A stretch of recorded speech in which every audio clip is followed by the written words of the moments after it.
Aba mga cooks, nabugbog yata ang katawan nyo kahapon at hirap kayong magsibangon ngayon. Pero may gising na pala sa mga boys, si MJ. Sino kayang pinuntahan niya sa room ng mga girls? Si MJ. Karaniwan pag morning, pupunta siya rito eh. Tsaka rito siya tumatambay sa amin. And during breakfast, mukhang bonding moment ito ng mga cooks, lalo na sina MJ at Riza. Pero itong si Joel, mukhang kinakabahan na sa nalalapit na elimination. Good morning. Pasok kayo. Kamusta naman ang tulog niyo? Parang hindi kayo masaya. Bakit parang huwag kayong nervousin. Nanalo kayo kahapon. Ang sarap ng pakiramdam ng winner. Okay, dahil kayo ang nanalo kahapon sa ating Mega Showdown, well, kayo ang bibigyan ng chance para manalo ng ating prize package. Ang prize para sa ating prize showdown ay isang napakasarap, napakabonggang lunch buffet sa Tagaytay. At ito pa, meron pang one-on-one culinary lesson kasama ang isang top chef. Wow! Isa lang sa inyo ang mananalo dyan. Okay, para makuha niyang ipinapalakpak nyo at ikinangingiti nyo ngayong moment na ito, kung kahapon ay lumabang kayo bilang isang team, ngayong araw na to, lalabang kayo as individuals.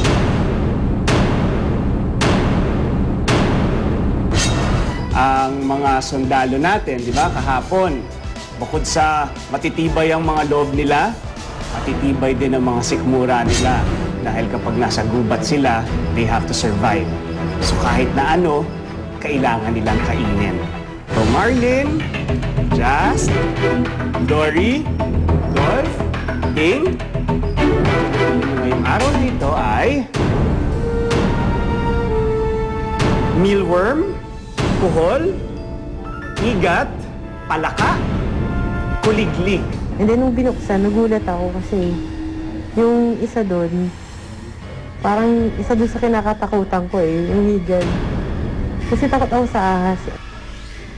Kung sino sa kanila ang inyong magiging best friend sa araw na ito, doon sa mga kutsilyo na nasa kaliwa, nandito nakasalalay kung ano ang lulutuin nyo ngayong araw na ito para sa inyong prize showdown.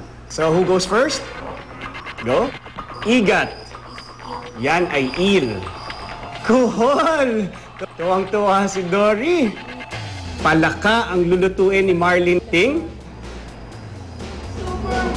Mealworms. And syempre, ang natitira sa'yo ay kuliglig, Dolph. Ayan. Yung mga hawak nyo na knives na merong nakasulat na palaka, igat, kuhol, kuliglig, at superworms o mealworms, lahat yan magiging masarap basta tama ang luto. Okay?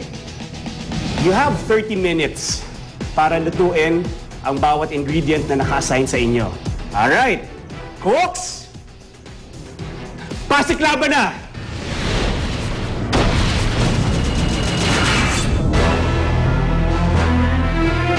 Kumusta naman kaya si Jazz at ang madudulas na igat?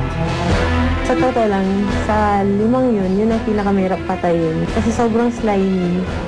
As in, kahit na sobrang gigil na ako sa paghawak sa ulo niya, dumudulas pa rin talaga siya eh.